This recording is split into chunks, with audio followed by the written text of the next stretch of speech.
قولوا لي بقى ايه رايكم في اكل النهارده؟ لا بصراحه الاكل جميل ولا غلطه، تحفه بسم الله ما شاء الله، بجد كل حاجه جميله. الاكل واستقبالك وتعبناكي قوي النهارده، بجد تسلم ايدك. الف هنا وشفا. بس ان شاء الله اعملوا حسابكم بقى الجمعه الجايه هتفطروا عندي. بقول لك احنا تقريبا كده الحمد لله الحمد لله جربنا كل الاكل في رمضان. عايزين لما نيجي عندك بقى تعملي لنا حاجه مختلفه. يعني اعملي لنا مثلا طاجن عكاوي مع شويه كوارع، مع حمام محشي او حمام كداب.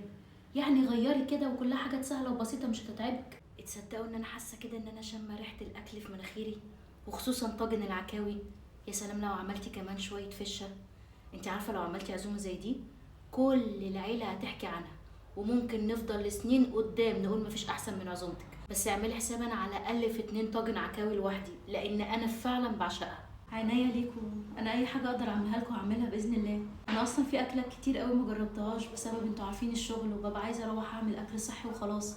بس ان شاء الله يعني هقدر، مش الاكل ده سهل يعني اقدر اعمله ما بياخدش وقت. طبعا هو اللي انا طالباه منك ده اكل ولا طبخ؟ ده انتي بتحطي الحاجه على بعضها بتطلع اكله. اصلا طاجن العكاوي ده واحنا قاعدين بالليل لما كان بيطلب مني عشاء كنت بقوم عامله له اسهل من السندوتشات.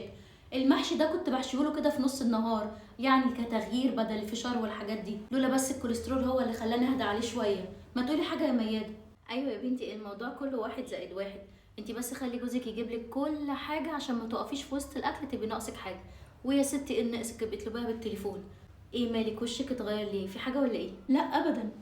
انتوا بصراحه اكلكم حلو قوي، وانا لسه في بدايه جوازي وفي اكلات كتيره جدا لسه ما اتعلمتهاش. بس بصراحه انتوا شجعتوني. ان شاء الله باذن الله يعني هعمل الحاجات اللي انتوا نفسكم فيها كلها. طب ايه رايك بقى ان انا واثقه ان هو هيبقى يوم تاريخي وهتبدعي فيه كمان؟ ايه رايك بقى؟ بس انت شويه ثقه في نفسك كده، في ايه؟ وبعدين يا ستي دي عزومه واكل يعني مش حاجه. ان شاء الله انت هتبقي قدها وقدود، اصل هو مش اختراع يعني ده اكل.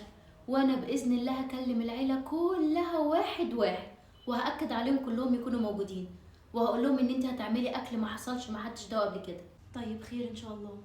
انا يا دوب هنزل بقى هظبط شويه حاجات واروق حاجات كده قبل ما محمد يجي. بجد اليوم كان جميل قوي، تسلم ايديكوا تعبناكوا. وان شاء الله هستناكوا الجمعه الجايه ما تتاخروش. ماشي يا حبيبتي، ان شاء الله هتلاقينا كلنا عندك من قبل الفطار بشويه كمان. سلام. مع السلامه. مع السلامه يا حبيبتي. انا بجد مش قادره امسك نفسي. انتي بجد طلبتي منها عكاوي وحمام وطواجن، يا قوتك وجبروتك يا شيخ، ما انتي عارفه انها ما بتعرفش. انا هفرج لك عليها العيله كلها، بس انتي اصبري عليا. مش هي مسهوكه وعامله لنا نفسها كيوت ما بتطبخش غير بانيه ومكرونه؟ احنا نقف ونطبخ ونكلف وبالساعات نتعب نفسنا، وفي الاخر تجيب لنا اكل من بره. انا مش هنسى لما جابت لنا وجبات وحتى ما هنش عليها تحط في اطباق عشان مش عايزه تغسل، قدمت لنا في الاطباق الفويل. ما انتي سامعاها بتقولك انا لسه عروسه جديده ومش بعرف اطبخ زيكم. انا بصراحه حاساها بتستعبط، او يمكن احنا اللي عودناها على كده بقى، مش عارفه. تمام، سيبها لي بقى انا هظبطها لك بهدوء وعلى رواق. مش هي عامله لي فيها الليدي جاجا؟ انا هخليها يوم العزومه في نص هدومها، وهفرج كل العيله عليها. حطيتيها في دماغك يبقى ربنا يستر عليها وعلى اليوم كله.